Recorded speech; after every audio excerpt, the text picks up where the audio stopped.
Muchísimas gracias por continuar con nosotros y como es habitual a esta hora vamos de lleno a nuestra mesa de análisis. Le doy la bienvenida al maestro Fernando Schute Elguero, analista en seguridad pública y seguridad nacional. Muchísimas gracias por estar con nosotros, maestro Fernando. Alberto, muchas gracias por invitarme, con mucho gusto además.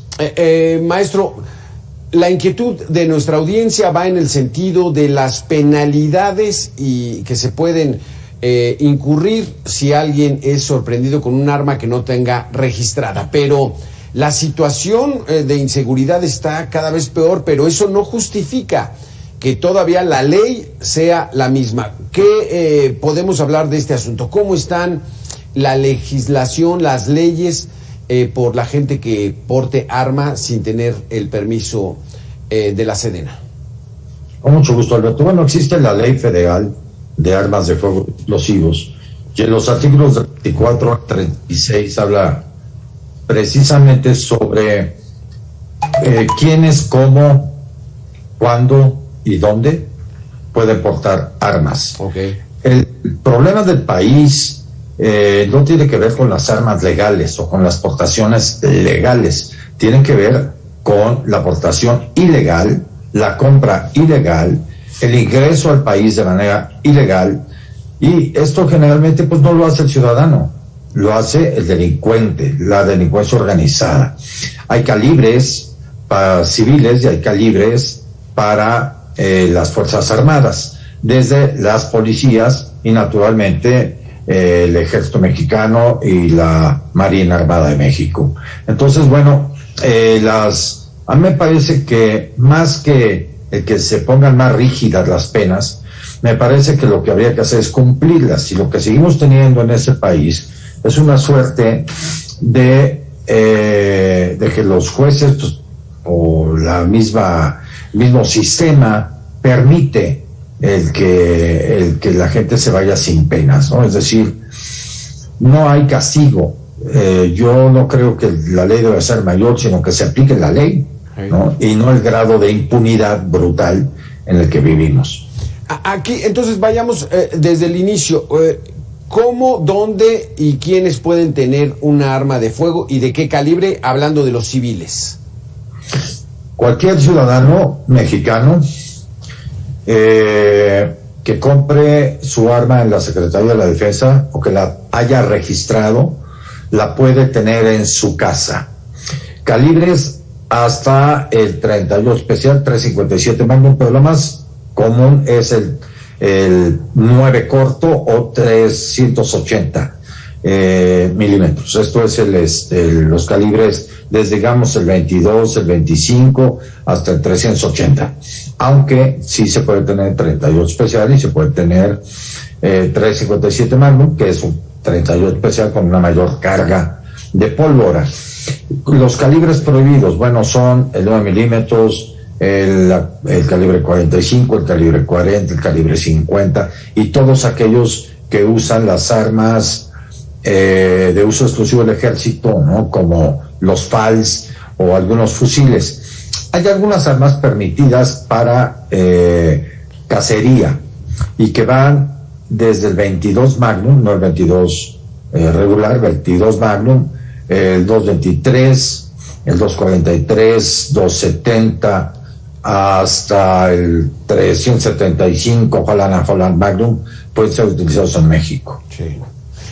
Aquí la inquietud que nos han manifestado algunas de las personas es: ¿no hay tiendas autorizadas para vender armas aunque estuvieran bajo resguardo de la Sedena, o cómo es esto? Solamente la Sedena, una parte que se llama DECAM, que es la Dirección de Armas de Fuego, de comercialización de armas de fuego, es la única autorizada para vender armas. En la época de el presidente Salinas se abrió una tienda por el Pedregal de San Ángel, en el sur de la Ciudad de México, que era el cuñado de Salinas, el cual le otorgaron un permiso especial para vender armas, y se terminó con esto. Sin embargo, la verdad es que quien compra un arma de manera legal no es quien se dedica a delinquir. Además, en la Sedena han sido sumamente responsables, tienen una serie de requisitos enormes para la aportación de armas o para la compra de armas, hay tres cosas son diferentes. Una es la adquisición, otra es la posesión en casa, otra es la transportación y una última es la portación de armas. Y son cosas diferentes. ¿Qué diferencia hay entre la transportación y la portación de armas? Si yo voy a una competencia de tiro o yo voy de cacería a algún lado, tengo que llevar mis armas que solamente son para el fin que busco, cacería o tiro, desabastecidas y en estuches. Es una diferencia enorme y no a la mano, ¿no? Muchas veces en la cajuela del auto o alguna cosa por el estilo. Sí, claro. Y la otra es portarla, o sea, tenerla lista para disparar. Sí, la otra es portarla, usarla con uno, y hay determinadas licencias a quienes se les dan. Se les dan, bueno, sobre todo a Fuerzas Armadas, a policías, en fin, que ahí yo a veces tengo mis dudas, ¿no? O a veces un policía que no ha llegado a sexto año está utilizando una pistola de 9 milímetros, cuando hay alguien que a lo mejor sí lo requiere, que es ciudadano, pero no se enlistó en la policía, y a lo mejor está más preparado, que eso faltaría también, ¿no? Dar cursos de manejo de armas, de manejo responsable, en fin. Además de eso, la pueden usar aquellas empresas de seguridad privada, sí, claro. que tienen permiso de colectivo de utilizar armas, y algunos cuantos particulares, siempre y cuando pasen una serie de pruebas, exámenes psicológicos, toxicológicos, y además demuestren la necesidad de poder usar un arma portándola, no exhibiéndola. Exacto. Maestro Fernando, si me permites, vamos a darle la bienvenida al doctor Jorge Chabat, profesor investigador de la Universidad de Guadalajara. Jorge, ¿qué tal? Muy buena tarde. Buenas tardes, ¿qué tal? ¿Cómo están? Saludos. Estamos platicando sobre esta situación de las armas en México. Hay casos, por ejemplo, este candidato a Quintana Roo, un actor, el Diamante Negro, se me olvidó su nombre en estos momentos, que él decía que él estaba armado y que hubo una pelea, es Palazuelos, y que él en una pelea la sacó. O sea, ¿qué tanta rigurosidad hay, Jorge Chabat, para que no cualquiera pueda traer un arma aunque esté registrada? Pues yo me temo que no mucha, y que la verdad hay más personas que cargan armas en su auto de las que sabemos, y de repente aparecen incidentes de tránsito. Hace un par de años hubo en Puebla un caso en que un incidente de tránsito, se bajó un tipo con una pistola y el del otro auto también traía pistola y le sacó la pistola y lo mató. Entonces, pues, ahora sí que autos vemos, armas no sabemos. Entonces, yo creo que no hay mucho control, y la verdad es que yo hasta aquí hace algún tiempo algún vecino mío traía un arma en su auto, y dice, bueno, y pues tiene un poco mucho que ver con esta sensación de inseguridad que hay, que la gente ante pues la vulnerabilidad que se siente por que puedan ser asaltados o atacados, pues carga un arma, ¿no? Pero pues evidentemente la mayoría de ellas no tienen el permiso para ser portadas, y probablemente ni siquiera para su posesión. Entonces, pues sí, los controles no son muy efectivos, y pues desde luego eso aumenta los riesgos de incidentes violentos y de muertes y de heridos. Jorge, porque la legislación actual establece que al interior de la casa, como una herramienta para defenderse, puede tener un arma, pero cuando ya la llevan en el auto, no está permitido llevarla en el auto, ¿sí? No, desde luego que a menos que tenga un permiso de portación, ¿no? De arma, que son muy contados que los que da la Sedena, pero incluso en la casa tampoco muchos la tienen también dentro de su casa sin el permiso correspondiente de posesión, ¿no? Entonces yo creo que sí tenemos un problema de que hay muchas más armas de las que vemos, no solamente en nosotros, sino desde luego en las casas, pero yo insisto, en nosotros hay más de las que uno se imagina. Entonces sí, ahí hay un problema de control que no es fácil, porque tenemos que las autoridades se metan a cada casa para ver si tienen armas o no, pues es muy complicado. Pero sí tenemos ahí un problema, no como el que hay en Estados Unidos, donde hay estados donde incluso la gente las porta en la cintura, como en el viejo oeste, en la calle, ¿no? A la vista de todos, ¿no? Pero bueno, sí tenemos ahí una problemática, ¿no? Uno de los problemas, maestro Fernando, de los Estados Unidos es de que hay extrema facilidad para conseguir un arma legal, ¿no? Pagando, pues es un sistema capitalista, es un negocio, hay muchas tiendas, uno paga, le dan su arma. El problema aquí en México es de que vemos estas imágenes de asaltos en transporte público y sacan sus armas, y aquí también se consiguen, no con esa facilidad de ir a pagarlas, sino en el mercado negro, maestro. Sí, a ver, en Estados Unidos es totalmente diferente. En Estados Unidos, a pesar de lo que acaba de suceder en Texas, la verdad es que en Texas casi cualquier persona puede portar un arma, siempre y cuando demuestre ser ciudadano, tenga una licencia de conducir y además tome un curso. En México, la Secretaría de la Defensa hace una prueba balística y se queda con lo que iba y nos dan el casquillo cuando compra uno un arma. En Estados Unidos eso no sucede. Aquí en México solamente los ciudadanos no militares o no pertenecientes a las Fuerzas Armadas solamente pueden comprar determinados calibres. En Estados Unidos se puede comprar cualquier calibre. Ahora, la verdad es que en Texas disminuyó enormemente todo el tema de asaltos y robos y cuánto hay. Y la gran mayoría de la gente la usa bien, la usa legalmente y saben usarla. Sí. En México no tenemos esta cuestión, no hay lugares a donde la gente pueda ir a tomar un curso de tiro antes de incluso comprar un arma y tenerlo en su casa para legítima defensa. Sí. Entonces, son cosas diferentes. Yo me iría más a abrir un poco más los permisos de tener un arma y de portarla, siempre y cuando se cumplan con los requisitos que hoy impone Sedena, y no solamente los que hoy impone, sino además tomar un curso de protección, de manejo de armas, que el examen psicológico sea bastante más severo, sí, ¿no? Y igual que lo sea para policías, porque también, como decía yo, hay policías que no llegan a sexto de primaria y traen una 9 milímetros o traen un 7.62 con ellos, ¿no? Ese es el riesgo. Jorge Chabat, ¿cuál es tu opinión al respecto? O sea, en Texas es muy común y si es posible que haya una inhibición del delito, porque incluso los ladrones ya saben que pues cualquiera está armado, ¿no? Pero aquí en México, híjole, no estamos tan acostumbrados.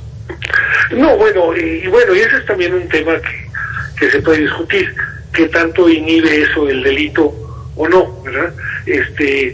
Suponiendo que los que andan armados en la calle no sean ladrones, ¿no? O no vayan a atacar a alguien, pero no, pues evidentemente aquí, si la gente trajera las armas cargándolas visiblemente, pues sería un tema complicado, porque yo no confío en la responsabilidad de todos los ciudadanos mexicanos, ¿no? Aquí es muy común que luego de ver una masacre como esta, Jorge, se empiezan a ver muchas críticas muy fuertes hacia la cultura norteamericana, la cultura de los Estados Unidos, de que cómo es posible que permitan esto, pero ellos históricamente lo traen en los genes, o sea, es parte de su costumbre, ¿no? Como en el viejo oeste. Sí, bueno, pues tiene que ver también con la legislación que hay allá, con la segunda enmienda de Estados Unidos que establece el derecho a portar armas, pero es una legislación que se aprobó pues, en el siglo XVIII, fin del XVIII, cuando las armas que circulaban no tienen nada que ver con las armas que circulan ahora. Sí, es parte de la cultura y está muy arraigado en la sociedad estadounidense. Sí. Y la mayor parte de las personas que tienen armas pues no andan matando gente, pero siempre hay quienes, siempre hay locos en toda sociedad, ¿no? Sí. Y los locos tienen acceso a las armas igual que la gente cuerda y normal.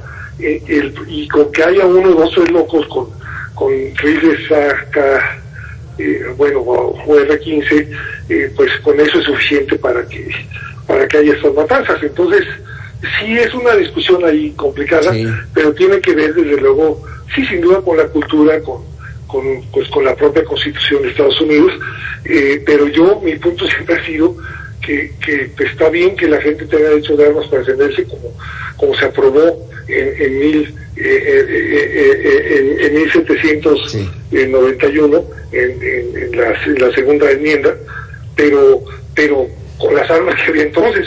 Yo no estoy muy seguro que los padres fundadores de Estados Unidos hubieran conocido, sí, claro, las armas que se cubren ahora, pues esto ya es. Y aún así, claro, no quiere decir que no se puedan regular.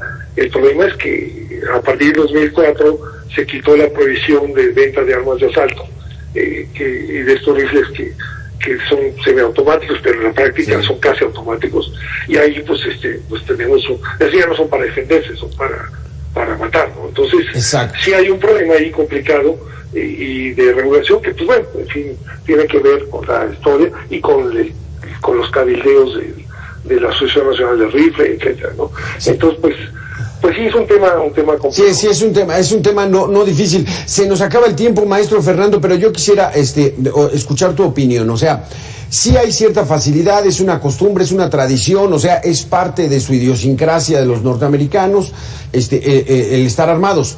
Pero vender estos rifles AR-15 no es exagerado, o sea, decirles, a ver, una cosa es tener un arma y no un arma de asalto. Alberto, coincido contigo plenamente, o sea, y no es solamente parte de su idiosincrasia, es una cultura y además es un derecho que tienen por ley como lo tenemos nosotros.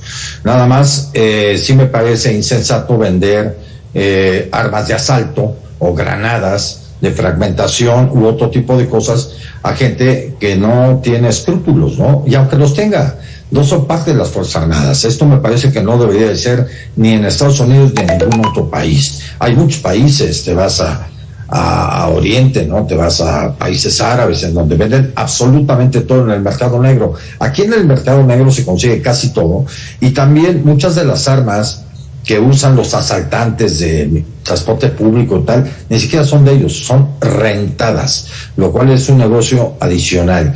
Y curiosamente, se busca el que los ciudadanos no tengamos acceso a las armas o a cierto tipo de armas, pero los delincuentes siempre lo tendrán. Entonces, bueno, esto me parece pues un poquito una incongruencia digno de ser analizado, sí, a través de muchos puntos de vista. Exacto. Más allá de los abrazos, no balazos, hay que entrarle a la discusión de lleno a este tema que es sumamente interesante porque el mercado negro abastece y ahora que nos dices que hasta la rentan, no, pues entonces es un negocio redondo. Muchísimas gracias, maestro Fernando, muchísimas gracias, doctor Jorge Chabat, por haber estado con nosotros, muy interesantes. Esperamos tener más adelante más plática sobre este interesante tema. Gracias a los dos. Gracias a los dos y un saludo a Jorge. Sí, gracias. Saludos. Hasta aquí este espacio de información tarde de viernes. Qué interesante el tema de Mega Noticias.